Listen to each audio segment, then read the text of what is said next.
But you are looking now at a newly released body cam footage from just minutes ago just the minutes leading up to George Floyd's death on May 25th.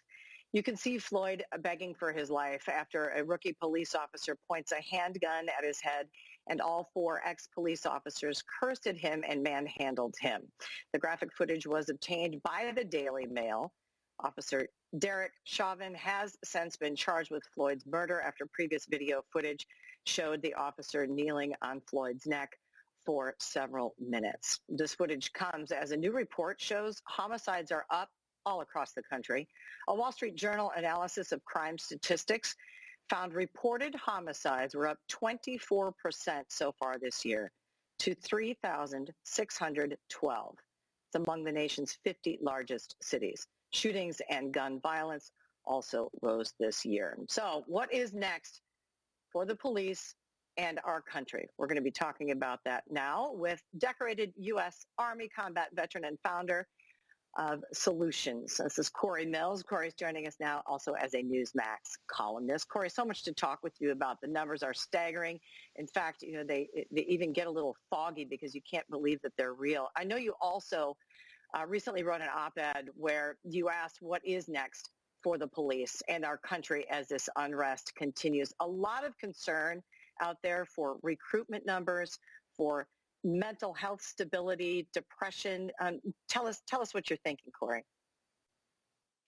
Well, Heidi, thanks for having me. Yeah, it's a really, kind of a turning point for the United States right now, and especially for our brave men and women who are in law enforcement. We're seeing in New York City alone a 400% submittal of applications for early retirement. That's now been forced to be capped as a result of how many is planning to exit. You're seeing mass exodus in many areas. You're seeing where, the Minneapolis, for example, where this took place, you're watching where, yes, 10% of the current officers have already left or have retired or been fired for other reasoning, but you've got 75 officers who are still on medical leave as a result of PTSD. So, you're looking at areas like Minneapolis, areas like Chicago, New York City, Portland, Oregon, all which conveniently are governed by Democratic mayors. You're seeing where there's a mass exodus. And this is a real issue when we can't get or maintain the institutional knowledge to ensure reform, to ensure that, our police force is able to do its job. I mean, in Minneapolis alone, you've got created no-go zones. For last week, they created a tutorial on how to safely be robbed. And so it's becoming completely a joke at this stage, and it's really dangerous for the country. I tell you, Cory, I'm actually broadcasting to you from just outside of Minneapolis, and it certainly is in all of the discussions with friends and family about how it's being handled here. In fact, the local news, I noticed today, at least some of the stations are not even showing the new George Floyd body cam footage. They say they're more concerned with how the Daily Mail obtained that footage. I'm not quite sure, just as a journalist, why that matters, but we've been talking for so long about context of that incident. Not that it was ever right. I mean, we all saw the outcome, and there was no one that I've ever heard from or ever seen or talked with that thought it was okay, of course. But I think it's going to be really important moving forward as we're discussing about staffing shortages right here in Minneapolis. And as you mentioned, getting tutorials on how we're supposed to let criminals be successful with their crimes, robberies and otherwise. I've never heard anything like that, of course. No, and I'll tell you, let's look at things that do matter. 39 people have been killed in Minneapolis, 95% increase since 2019.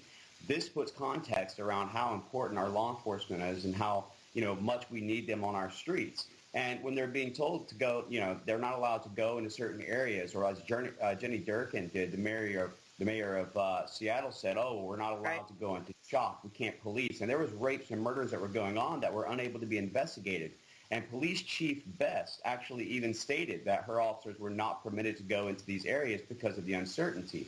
No one is certainly saying that what happened with George Floyd wasn't wrong. I absolutely, I see the video and it's angering, because I know that there are certain tactics and techniques that police are trained on but we can't throw the baby out with the bathwater. This is a one-off or two-off situation when you talk about how many people in law enforcement are doing the right thing, and meanwhile people are claiming that, they need to be defunded, when the reality is they need to be defended.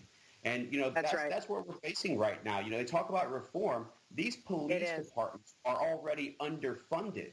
So if you're talking about defunding them, how do you plan to get increased training, increased reform?